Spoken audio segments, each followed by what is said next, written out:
al aula, ¿sí?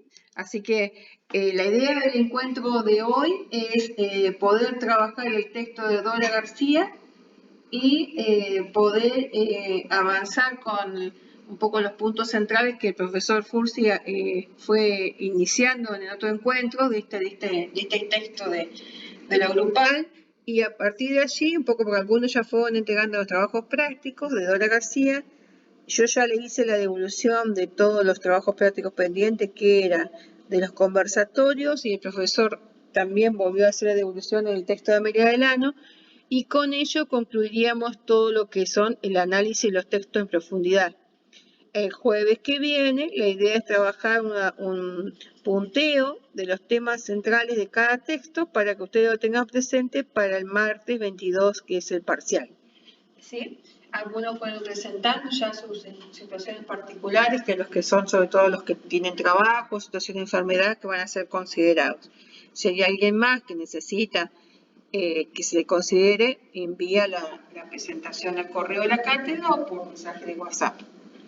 Bueno, sé que está Waldo también ahí en línea, no sé si que él avanzó con el texto de Dora García la vez pasada y a partir de una allí podemos consulta. recuperar. Entonces, el jueves 17 quedaría como una clase de consulta previa al parcial para que cualquier duda que nos surja de acá, que estudiemos al jueves 17, las podemos evacuar en ese espacio. Exacto. Buenísimo, jueves 17. Bueno. Bien, ¿qué tal? Buenas tardes. Yo propondría, si hay dudas, consultas, que las vayan diciendo, así vamos para ir punteando, ¿sí? Mientras se van agregando algunos compañeros. Bueno, si ya podemos arrancar entonces con las consultas. Sí, yo tenía una consulta. Sí, podemos arrancar. Bárbaro. Bueno, a mí me había quedado La clase está grabando. Bueno, a mí me había quedado una consulta que, bueno, la llamé a Alejandra para preguntarle porque estaba haciendo el trabajo con mis compañeras de grupo sobre Dora García. Yo soy, María Elena del Plan Terminalidad y, me faltaban como algunos contenidos y me costó mucho poder entender lo de los vectores. Yo no estoy cursando trabajo Psicología Social 3 y tenía unas consultas con respecto a los vectores puntualmente y las etapas del proceso grupal. Y después saltaría a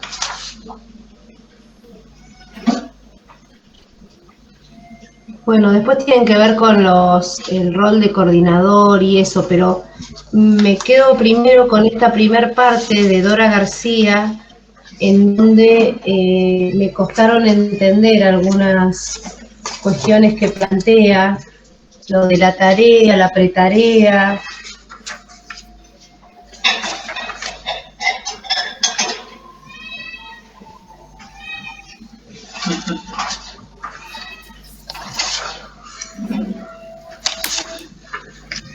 Estuve buscando algo sobre vectores como para poder tratar de entender y complementar alguna bibliografía. Por ahí, si algún profe me puede ayudar con alguna bibliografía cortita como para que pueda leer y complementar esta parte, me parece que me ayudaría bastante. Bien, buenísimo. Gracias, María Elena. La verdad, muy interesante el planteo. Espero, no sé si hay alguien más que tiene algún planteo. Esto es fundamental para orientar también cuando uno va a desarrollar un tema, ¿sí? Así que me parece fantástico. Gracias. Vamos, justamente, la idea, por lo menos, es estuve trabajando, volví a revisar el texto nuevamente. La idea es repasar y puntualizar estos tópicos que vos estás proponiendo. Así que cualquier cosa, cuando yo los vaya desarrollando, me vuelven a preguntar todas las veces que sean necesarios, ¿sí? Para dejar lo más claro posible. ¿Alguna otra consulta? Profe, Sí. yo lo estudié ahí, pero también era sobre la tarea y los principios. Como que no me quedó muy claro todo eso. Si se podía repasar. Bien, bien, bien. Profe, nosotros en el subgrupo igual nos surgió una duda con respecto a los momentos de la tarea. Teníamos la duda si el proyecto se consideraba como un momento, o en este caso como el tercer momento de la tarea. Sí, sí. Esa podemos ir. O sea, lo vamos a volver a revisar puntualmente. Hay una cuestión un poco confusa desde lo que plantea Dora García y cierto el formato les cuento cortito. La discusión sobre la tarea, sobre todo hay una discusión nunca saldada en realidad, porque sobre todo la idea de pretarea, ¿sí? Porque pretarea presupone algo previo a la tarea. Y en realidad la pretarea se puede producir previo o post tarea, ¿sí? O sea, una vez que el grupo arrancó con determinada tarea, por lo general sucede esto. El grupo arranca en tarea o da alguna que otra vuelta al principio y después se pone en tarea. Y de pronto puede volver a entrar en tarea. En realidad el grupo permanentemente entra y sale de la tarea, para ser concreto. Así que ahí vamos a aclarar un par de cuestiones. Y el proyecto sí forma parte, porque son tres cuestiones: tarea, pretarea, proyecto, ¿sí? Esto es lo que plantea Pillon desde un primer momento, ¿sí? Después la discusión se establece sobre todo respecto de la pretarea, ¿sí? Ahora lo vamos a profundizar. Pero el proyecto sí se considera, los momentos de la tarea son tarea o tarea propiamente dicha, tarea explícita, si ustedes quieren, pretarea y proyecto. Esto por las dudas, para que vaya quedando claro. Igual vamos a volver sobre eso. ¿Alguna otra consulta?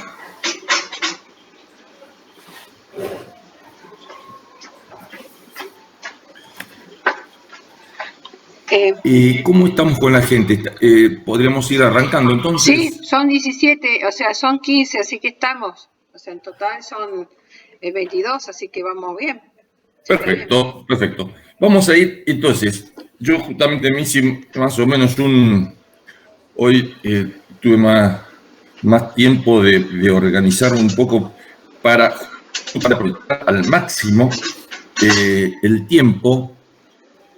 Entonces vamos a ir haciendo un paseo por todo el texto de Dora García y profundizando aquellas cuestiones que están menos conversadas, digamos, como esta, y que de hecho ustedes están consultando. Entonces, el texto de Dora García arranca hablando de taller. De taller hablamos bastante, no voy a redondear, a abordar mucho más el tema, simplemente remarcar la conexión, la íntima conexión, la íntima relación que tiene la idea de taller, la noción de taller como espacio para el enseñaje, como dice ahí el texto, fundado en cierto movimiento de revisión, cierto movimiento que de alguna manera buscaba revolucionar la educación tradicional, ¿sí? Pablo Freire a la cabeza, etc. Esto lo dejo para que ustedes, si quieren profundizar, puedan hacerlo. O sea, ni más ni menos que leer Pablo Freire. Entonces, la noción de taller básicamente es eso, y se apoya fundamentalmente en un trabajo en grupo pequeño, ¿sí? Ahí vamos a remarcar la idea nuevamente de grupo pequeño. Digo casualmente, ayer empezamos con el tema grupo en la cátedra también de psicología social, lo aclaro por las dudas, algunas nociones ya les van a ir sonando más familiares, como es esta de grupo pequeño o conjunto restringido, ¿sí? La idea de grupo pequeño es redunda, con otras palabras, en la definición pichoniana de grupo como conjunto restringido de personas, ¿sí? Conjunto restringido de personas. ¿Restringido en qué? Restringido en cantidad. Entonces, esta sería como una primera noción para ubicarnos de qué hablamos cuando hablamos de grupo. Sí, siempre que nos vamos a referir a grupo, nos vamos a referir a un grupo pequeño, un conjunto restringido en cantidad de personas no superior a 20, por debajo de los 20 miembros, preferentemente entre 10 y 15. Digo esto como es en la usanza, esto no lo van a encontrar por ahí en los textos, la cantidad, porque en realidad no es una cuestión cuantitativa, sino es una cuestión cualitativa, ¿sí? A mayor cantidad de personas, para que se produzca el proceso grupal y todo lo que implica, ¿sí? El trabajo en grupo y con grupo, demanda tiempo, ¿sí? Demanda una determinada organización, determinado encuadre, que es un concepto que vamos a profundizar más adelante. Ahora en el texto aparece básicamente como enunciado la idea de encuadre, ¿sí? Encuadre no es ni más ni menos que el marco, son los límites dentro de los cuales se desarrolla la tarea grupal y por tanto el proceso grupal. Este marco es necesario e imprescindible para poder hacer lecturas. Toda la teoría que aparece en este texto es aplicable a un grupo siempre y cuando tenga un encuadre claro de trabajo, ¿sí? El encuadre arranca por las variables, las constantes de tiempo y espacio, ¿sí? Acordar un tiempo y un espacio para el desarrollo del encuentro entre las personas y posteriormente el desarrollo de la tarea. Esto para hablar meramente de encuadre. En realidad el encuadre atraviesa todo el desarrollo, ¿sí? Porque acá también una aclaración genérica, digamos, ¿de qué habla Dora García? Decíamos que habla de grupos pequeños, pero además y fundamentalmente cuando habla de los vectores del cono, cuando habla de los roles y cuando habla de la función, digo función para no confundirnos rol-función, ¿sí? La función coordinador y la función observador, está hablando de está hablando en realidad de la técnica de grupo operativo. ¿Qué es la técnica de grupo operativo?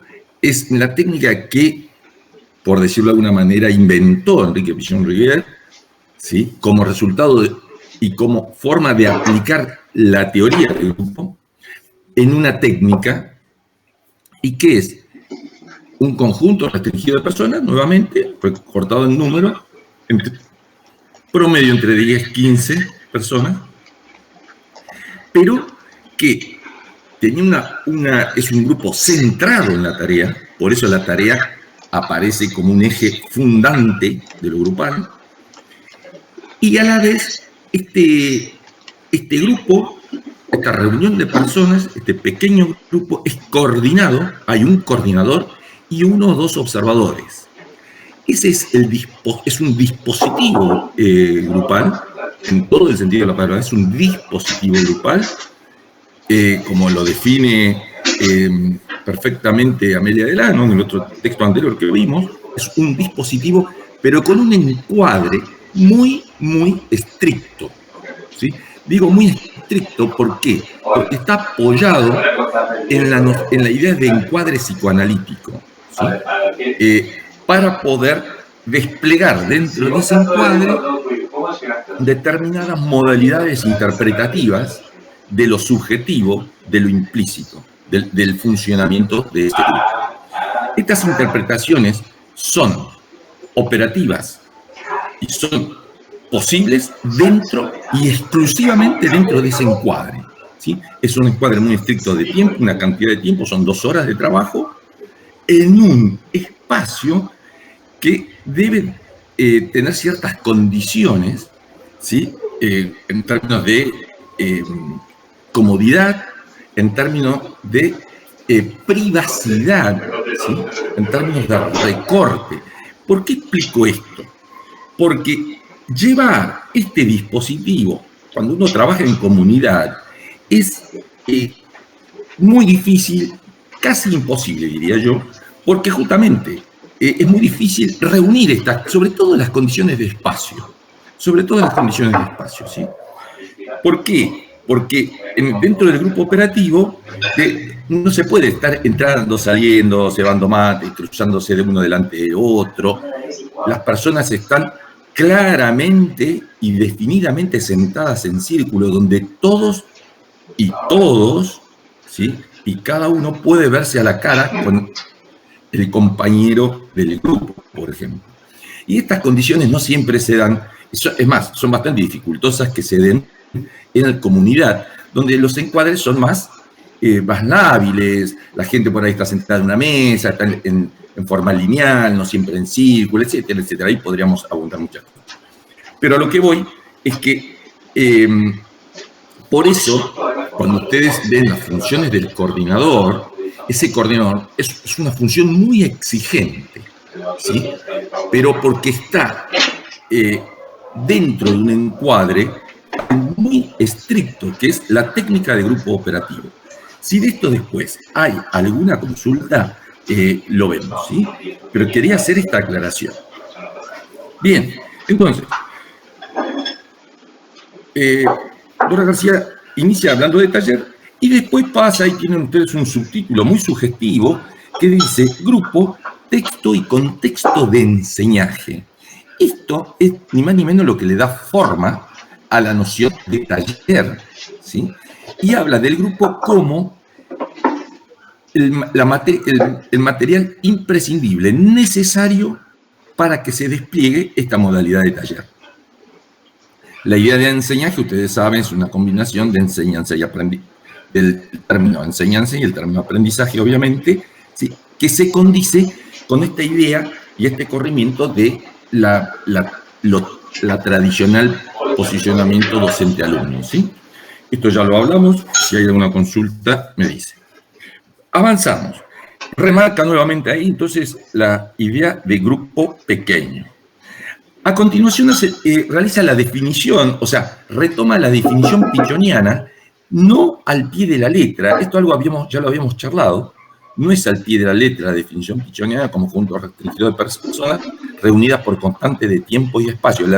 La definición es esta: conjunto restringido de personas reunidas por constantes de tiempo y espacio, o sea, en un tiempo y un espacio determinado, claramente, como esta idea de este aspecto del encuadre, ¿sí?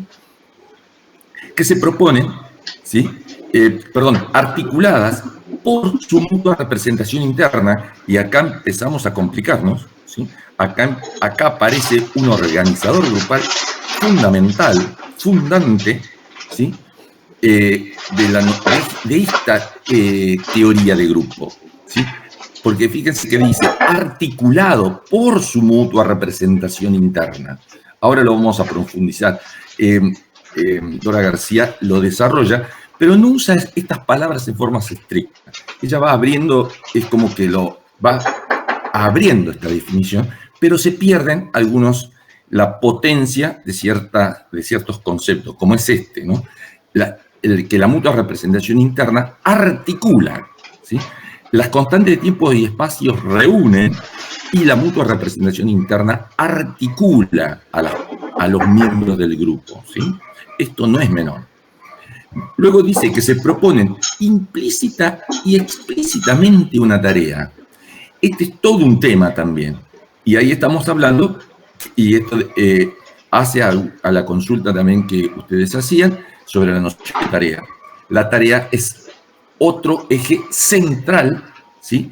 Y forma parte de un organizador grupal, ¿sí? Que ya vamos a ver cómo es. Entonces, la tarea tiene un aspecto explícito, ¿sí? Por eso explícita e implícitamente una tarea que constituye su finalidad, o sea, que constituye y apunta al fin del por qué esas personas están reunidas, o sea, que ahí aparecen los objetivos, que en la definición quedan implícitos y por lo general, en los trabajos grupales, la idea de objetivos, salvo que haya una estrategia muy puntual para trabajar y revisar y charlar y discutir objetivos concretos para que ese grupo está reunido, y los objetivos por lo general aparecen de manera bastante implícita, ¿sí? Entonces ahí tenemos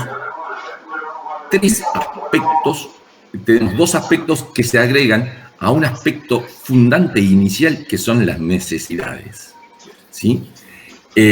Digo esto para definir un segundo organizador grupal. Ana Quiroga lo define como principios organizadores internos de un grupo, ¿sí? Entonces, un principio organizador interno es la constelación o conjunto necesidad, objetivo, tarea. Estas tres cuestiones constituyen un solo organizador. Esto es fundamental. Ni la necesidad sola, ni el objetivo solo, ni la tarea sola, sino el conjunto. ¿Por qué? Porque las necesidades están en la base y en el origen de todo grupo, ¿sí? No voy a ahondar más en la idea de necesidad porque en general ya la hemos charlado, pero las necesidades siempre están en el principio. Acuérdense siempre que en el principio de toda relación interpersonal, todo encuentro entre personas, siempre subyace la contradicción necesidad-satisfacción, ¿sí? Las necesidades que motorizan, ¿sí?, la conducta humana en búsqueda de satisfacción de esta necesidad. En el grupo se repite ni más ni menos que esto mismo. La necesidad hace que las personas se reúnan, ¿sí? Y a partir de que se reúnen, desarrollan o van explícito e implícitamente trabajando objetivos y tarea. La tarea en un grupo no es ni más ni menos que lo que el grupo hace. Lo remarco porque esto es pregunta de examen final. ¿Qué es la tarea de un grupo? La tarea de un grupo no es ni más ni menos que es lo que el grupo hace. Cuando decimos lo que el grupo hace, es lo que motiva las conductas de cada uno de los miembros del grupo, ¿sí? Nosotros podemos observar un grupo. Lo que ese grupo está haciendo, yo siempre pongo un ejemplo un poco contradictorio, decir, bueno, ¿cuál es la tarea de un grupo de adolescentes que se juntan en la esquina de un barrio a tomar cerveza? Bueno, la tarea explícita es tomar cerveza. Ni más ni menos que esa, porque si uno lo observa, ¿qué hacen? Se pasan la botella, toman cerveza, ¿sí? Básicamente la conducta central es esa. Después pueden aparecer, seguramente van a aparecer un montón de otras cuestiones, pero yendo al meollo de la cosa, la tarea no es ni más ni menos que esa, es lo que los convoca.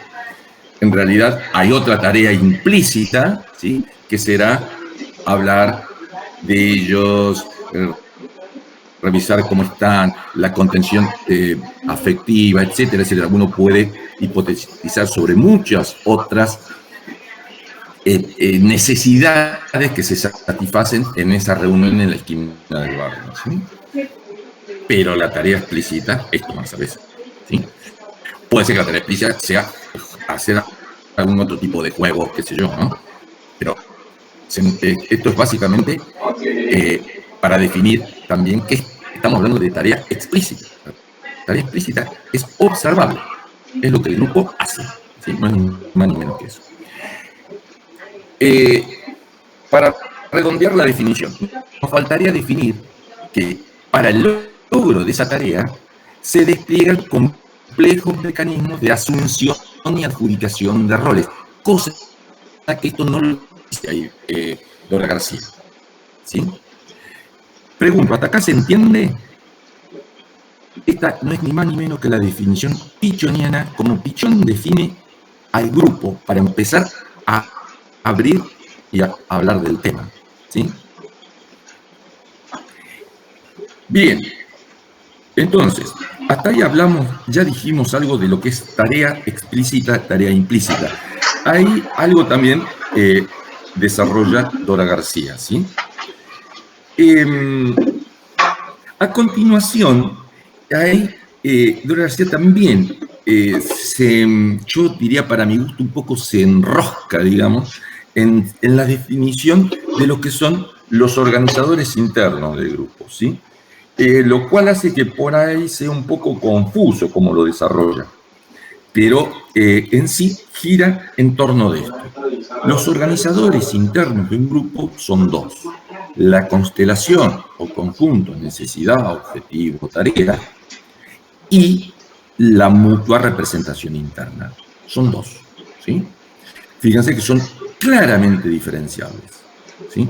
La constelación, necesidad, objetivo, tarea, gira en torno de las necesidades y de lo que el grupo hace para satisfacerlas, para hacer redondear sintéticamente este organizador, ¿sí? Pero fíjense que es un organizador fundante, central, esencial para pensar lo grupal. No existe un grupo que no responda a este organizador, ¿sí? Y el otro organizador es la mutua representación interna. Sucede acá, estos dos organizadores se disparan y tienen todo que ver en torno del concepto de interacción.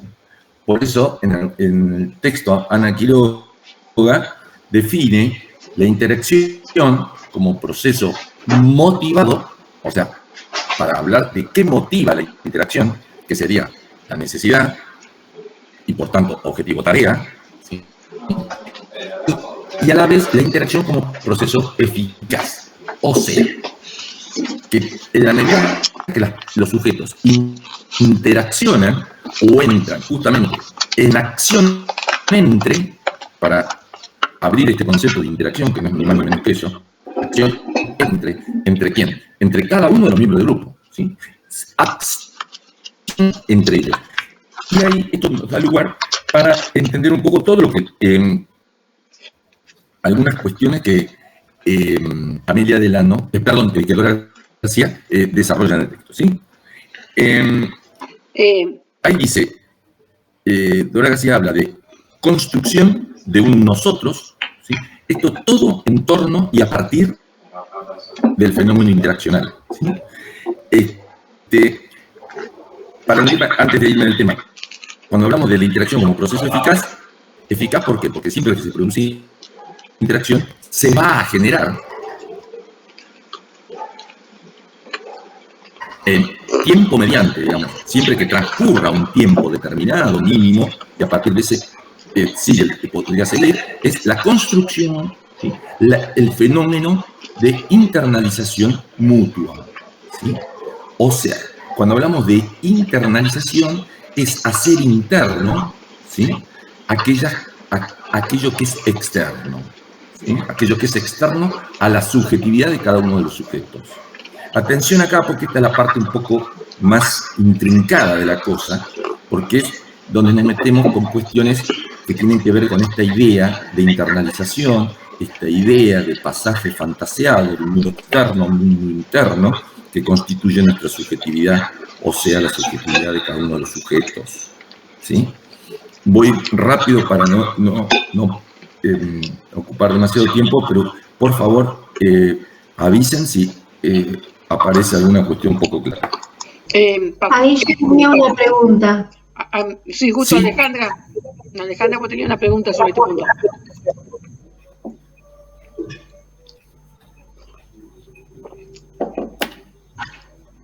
Alejandra Martinetti dice, profe, en la página 26, la autora habla sobre la mutua representación interna y dice que se produce efecto en la modificación de los sujetos a nivel de la dimensión intrasubjetiva. Dice, y no entiendo si esa palabra es de forma interna o externa. Perfecto.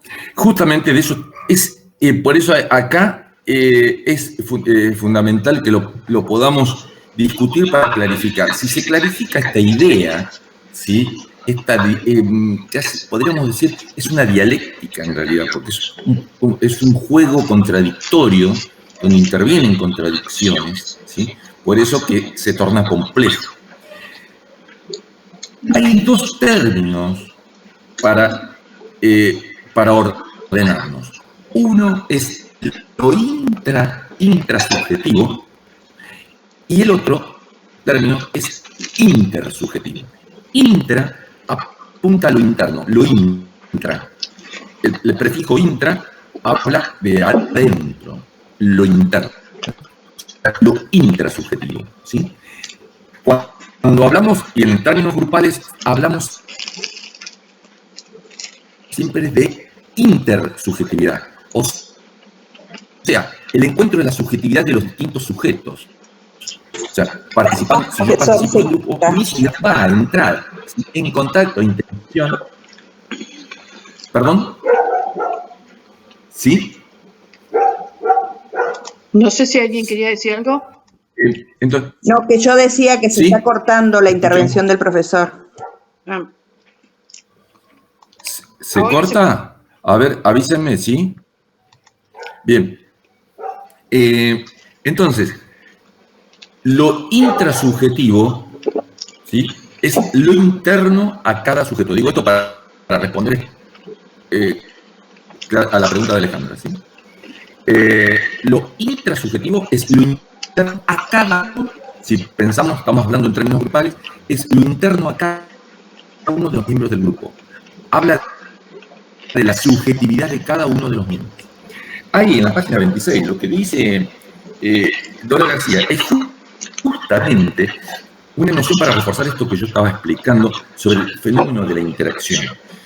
El fenómeno interaccional, ¿sí?, en la medida que se despliega en el tiempo, insisto, se despliega en el tiempo, porque esto no es algo espontáneo, sino que se despliega, debe transcurrir tiempos de interacción, o sea, tiempos de funcionamiento del grupo, ¿sí?, para que se va desarrollando y se va produciendo el fenómeno interaccional, y por tanto, a la medida que se interacciona a través, sobre todo, de la comunicación, ¿sí?, en el entrecruce de mensajes, ya sea de lo verbal o de lo no verbal, ¿sí?, nos vamos reconociendo unos a otros y nos vamos internalizando. Ahí, cuando decimos internalizando, podríamos decir perfectamente, nos vamos aprendiendo unos a otros, nos vamos apropiando de cada uno de esos miembros del grupo y cada uno de esos otros se va apropiando de mí también. En la medida que esto sucede, nos vamos transformando, nos vamos modificando internamente. Esto es lo que dice Dora García en ese pasaje. No sé si ahí hay alguna otra consulta. Por eso habla, por ejemplo, ese otro dice, es reconocido como significativo para mí cuando esté involucrado en una relación o contradicción fundamental, la que se da entre necesidad y satisfacción. Fíjense un detalle ahí muy importante. Ese otro miembro del grupo del que yo estoy participando aparece como significativo, ¿sí?, porque nos involucramos mutuamente en la búsqueda de la satisfacción de las necesidades. Eso está explicando Dora García. Y está volviendo sobre la contradicción necesidad-satisfacción como siempre fundante y en la base de la subjetividad, como base subjetiva, siempre presente en todo funcionamiento grupal, ¿sí? Eso es lo que explica ahí justamente Dora García. Y en ese desarrollo, en esa explicación, habla de la construcción de un nosotros, ¿sí?, habla de la idea de internalización recíproca. Estoy nombrando términos tal y cual aparecen en el texto, ¿sí? Habla de elemento instituyente del grupo. La mutua representación interna como instituyente del grupo. Esto quiere decir que hay grupo siempre que se vaya construyendo ¿sí? Mutua representación interna. ¿Estamos en claro ahí? Como rasgo esencial, como rasgo constitutivo, dice Dora García del grupal. La mutua representación interna, entonces, MRI, mutua representación interna, MRI, hace que el grupo se vaya estructurando, se vaya configurando una estructura. Después va a decir que esa estructura es una estructura en movimiento, ¿sí? O sea, que no es una estructura, sino que tiene una dinámica interna, un movimiento permanente. Este movimiento permanente se lo da el juego de contradicciones, casualmente. Sobre todo, dos contradicciones. La que ya nombramos, que es necesidad-satisfacción, y otra contradicción central cuando hablamos de grupo, que es la contradicción individuo-grupo, ¿sí? Que es la contradicción entre lo del cada uno y del grupo todo, ¿sí? Esa es una contradicción permanente entre lo singular, si ustedes quieren, y lo colectivo. Esta es una contradicción permanente en todo el grupo. Refuerza esta idea de internalización cuando habla de relaciones de interioridad, ¿sí? Porque se da un juego, lo voy a puntualizar y si hay dudas o confunde esto, ustedes me dicen. Como una vuelta más a esto que terminamos de decir de lo intersubjetivo. ¿Qué pasa?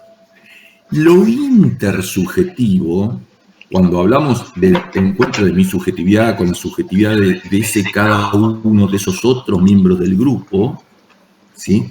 Se va construyendo lo que Pichon-Rivière le llamó grupo interno, ¿sí? O sea, no solamente internalizo a cada uno de esos otros, sino que internalizo, ¿sí?, la escena grupal, internalizo esa idea de grupo todo, ¿sí? Entonces, no solamente internalizo a cada uno, sino internalizo el conjunto, el sistema entero, ¿sí? Y esto me va a ir dando una idea, ¿sí?, que a lo que lleva a Dora García a definir relaciones de interioridad. ¿Por qué? Porque yo voy a seguir interactuando de manera fantaseada con cada una de esas personas y con ese grupo. Esto seguramente a todos nos pasa, sobre todo cuando uno tiene alguna conversación muy intensa, muy interesante, y sobre todo cuando uno discute o hay algún conflicto donde uno se enfrenta con un otro, X, ese registro de uno seguir discutiendo después que el otro se fue, o la noche de ese día, la noche misma de esa discusión, uno se va y se sigue peleando en la cama mientras duerme, o mientras piensa, o mientras reflexiona, o mientras come, se sigue peleando o sigue discutiendo con esa persona. Bueno, eso es una relación de interioridad, ¿sí? Cuando uno se sigue relacionando internamente con ese personaje fantasiado. Esto sucede en los fenómenos grupales. Uno sigue trabajando con el grupo de manera fantaseada. Todo depende de la significatividad que tenga el grupo, etcétera, etcétera, etcétera, ¿sí? Pero en general esto sucede, ¿sí? O uno se predispone, previo a una reunión grupal, uno ya empieza a conectar eso que le va sucediendo. ¿Sí? A eso remite este fenómeno de interioridad, relaciones, como dice, relaciones de interioridad, ¿sí? Por eso, cada uno de ese otro va cobrando cada vez, puede ir cada vez es más significativo en la medida.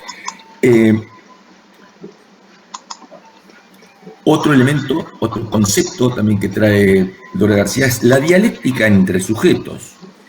La dialéctica entre sujetos no es ni más ni menos que esto mismo que estamos explicando a partir de la idea de interacción.